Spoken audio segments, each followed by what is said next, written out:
You've probably already heard the news that has more or less shaken the anime piracy scene. Some of the biggest streaming sites have been taken down completely, and if you go to Aniwave, you'll see a message talking about how long it's been and how proud they are of the work they've done, but it's time to go, and they tack on a message at the very end telling you to use legal paid services.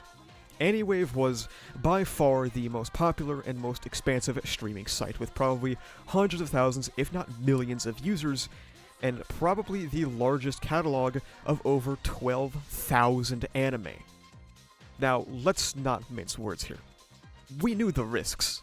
Platforms like Aniwave, or any other platform that I will not mention the name of just in case, were sites that existed to circumvent paid streaming services and did violate multiple big companies' copyright. Aniwave shutting down wasn't a matter of if, but when. And this is the company's attempts to stop this piracy. However, there is a quote that a lot of you are probably already familiar with, especially if you are deeply entrenched in anime, gaming, or music communities. Gabe Newell, the co-founder and president of Valve, the company that created the biggest video game distribution platform ever, had this to say about piracy. The easiest way to stop piracy is not by putting anti-piracy technology to work, it's by giving those people a service that's better than what they're receiving from the pirates. And as we watch multiple anime and manga sites get taken down, we have to sit back and think about one question. What do the legal paid anime sites do better than the pirate sites? Maybe it's easier to ask what they don't do better. First, if you want to engage in legal anime consumption, let's take a look at your options. High dive? Well, if you're using an app that people are complaining about right now having a drastically downsized scope that stopped servicing non-English speaking countries, and people are speculating how long the site even has left, well, maybe we don't want to use that one. How about Netflix or Amazon? Well, then you're running into an issue of an extremely limited catalog. How about Funimation? Oh, dang it. Well, I guess it's Crunchyroll or nothing. And I don't think that when people imagine the ideal platform, Crunchyroll is what comes to mind. You could argue that Crunchyroll has the benefit of supporting industry workers like translators or localizers, because now that it's a paid and official service, the people doing this work can actually get paid for the work they do, if they weren't horribly underpaid, with older reports giving translators $80 per episode, and you can find out more about this in my other videos, or you could also watch this video by the Canapa Effect. I'll try to link it in the description. You could argue that it has the benefit of propping up the dub industry, making it more accessible than ever before, if Crunchyroll wasn't partaking in anti-union activities by firing beloved voice actors for fighting for more pay, and also paying voice actors for films sometimes as low as $150, despite films like Jujutsu Kaisen 0 grossing over $30 million in the United States. You could argue that Crunchyroll has the benefit of a well-designed platform, as they can hire professional designers and engineers to support it.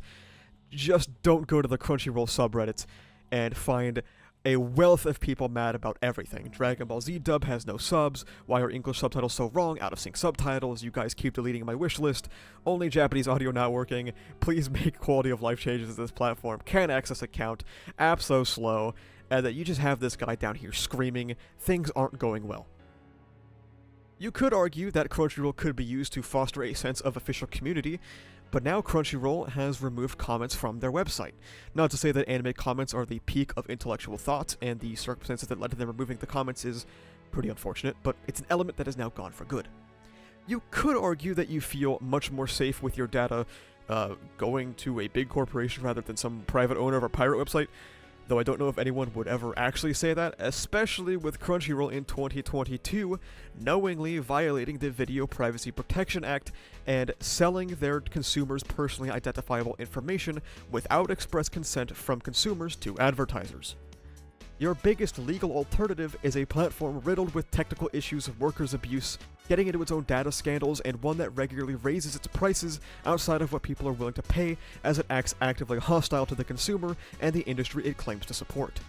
So, when you think of the Gabe Newell quote listed earlier, you don't have to wonder why anime piracy is so popular, especially when you remember that anime in the West is an industry that started because of illegal fan subs, something Crunchyroll knows very well, because that is how their website started, as they used to steal fan subs to put on their platform.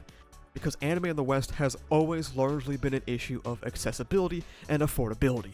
So while companies like to pretend that piracy is a new sweeping issue of the internet era, It's the same thing that has always been the case for this medium.